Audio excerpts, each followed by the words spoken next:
Halo mahasiswa Universitas Terbuka, selamat datang di sesi keempat. Dalam sesi keempat ini, kita akan fokus pada pendapatan dan belanja desa. Dua hal ini menjadi inti dari APB desa. Tanpa pencatatan yang baik, desa bisa kesulitan dalam merencanakan, menggunakan, dan mempertanggungjawabkan dana desa yang ada. Dalam sesi ini, kita akan membahas yang pertama, sumber pendapatan desa. Yang kedua, prosedur pencatatan dan pelaporan pendapatan. Yang ketiga, mekanisme belanja dan pengawasan desa. Kemudian terakhir, studi kasus sederhana. Next, kita akan membahas tentang landasan regulasi yang digunakan dalam APBD. Dasar hukum pengelolaan pendapatan dan belanja desa antara lain, yang pertama, Undang-Undang Nomor 6 Tahun 2014 tentang sumber pendapatan desa, khususnya pasal 72. Kemudian yang kedua, PP Nomor 12 Tahun 2019 tentang pengelolaan keuangan desa. Yang ketiga, Permendagri Nomor 20 Tahun 2018 tentang pedoman teknis RKA Desa, BKU dan BKN.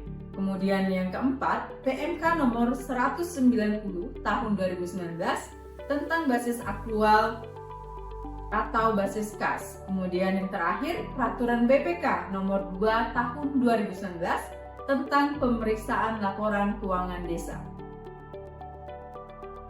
Kemudian, unsur pendapatan desa. Yang pertama, terdiri dari dana desa, yaitu dana yang diperoleh dari pemerintah pusat dan dicairkan bertahap. Kemudian, alokasi dana desa. Dana tersebut diperoleh dari kabupaten atau kota. Kemudian ada pendapatan asli desa atau PADES berupa retribusi, hasil usaha, dan swadaya masyarakat. Dan terakhir, hibah atau CSR yang diperoleh dari pemerintah, BUMN atau donatur lainnya. Baik, selanjutnya kita akan bahas prosedur pencatatan pendapatan. Yang pertama, Perdes atau peraturan desa untuk menetapkan tarif PAD desa. Kemudian yang kedua, pemungutan oleh kelompok pemungut, maka harus dicatat dengan bukti SPTR atau BHPR. Kemudian yang ketiga, pencatatan di BKU dan buku pembantu.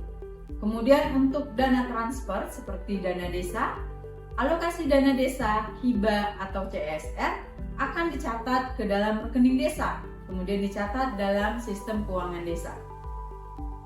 Selanjutnya, pelaporan pendapatan. Nah, pelaporan pendapatan ini harus kita catat ke dalam catatan laporan keuangan triwulan. Kemudian laporan realisasi pendapatan desa, baik itu dana desa, alokasi dana desa, PAD desa, hibah maupun CSR. Kemudian laporan tahunan. Nah, untuk laporan tahunan ini, laporan keuangan desa yang diverifikasi melalui musyawarah desa dan disahkan oleh kepala desa. Oke, selanjutnya kita akan membahas terkait klasifikasi belanja desa. Ada 3, yang pertama belanja rutin. Belanja rutin ini meliputi gaji, kemudian pembelian barang atau jasa, dan perjalanan dinas. Kemudian belanja pembangunan. Nah, salah satu contohnya misalnya pembangunan infrastruktur seperti jalan di desa, kemudian sarana prasarana, dan pembinaan masyarakat desa. Kemudian yang terakhir, belanja tak terduga. Nah, kalau belanja tak terduga ini hanya mencakup cadangan bencana dan juga keadaan darurat lainnya.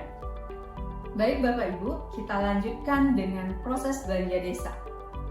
Dalam belanja desa, hal utama yang harus dilakukan aparatur desa bersama warga melakukan penyusunan RKA desa melalui musrembang atau musyawarah rencana pembangunan desa. Kemudian untuk mekanisme pengadaannya bisa dilakukan melalui penunjukan langsung, lelang sederhana, dan lelang umum. Kemudian untuk pembayaran belanja desa baru bisa dilakukan jika didukung oleh bukti dan dicatat dalam buku pengeluaran umum dan sistem keuangan desa. Kemudian yang keempat, validasi dan verifikasi dokumen pengeluaran. Jika sudah terverifikasi, baru bisa dilakukan pembayaran belanja desa tersebut. Selanjutnya, pengawasan dan audit. Anggaran desa atau APBD itu harus diawasi dan diaudit baik oleh pihak internal maupun eksternal. Nah, untuk pihak internal misalnya pengawasannya dilakukan oleh BPD dan juga masyarakat desa. Kemudian yang kedua, pihak eksternal ini bisa dilakukan oleh BPK dengan fokus pada bukti belanja, misalnya seperti kontrak, faktur, dan juga berita acara. Kemudian yang terakhir, misalnya jika ada temuan umum terkait pembayaran tanpa kontrak, volume yang tidak sesuai, mismatch faktur, dan lain-lain, maka auditor baik internal maupun eksternal bisa mencatatnya di dalam berita acara temuan. Untuk menambah pemahaman Bapak Ibu terkait dengan APBD desa ini, kita akan mempelajari studi kasus di Desa Makmur Sejahtera. Silakan Bapak Ibu lihat pada slide berikut.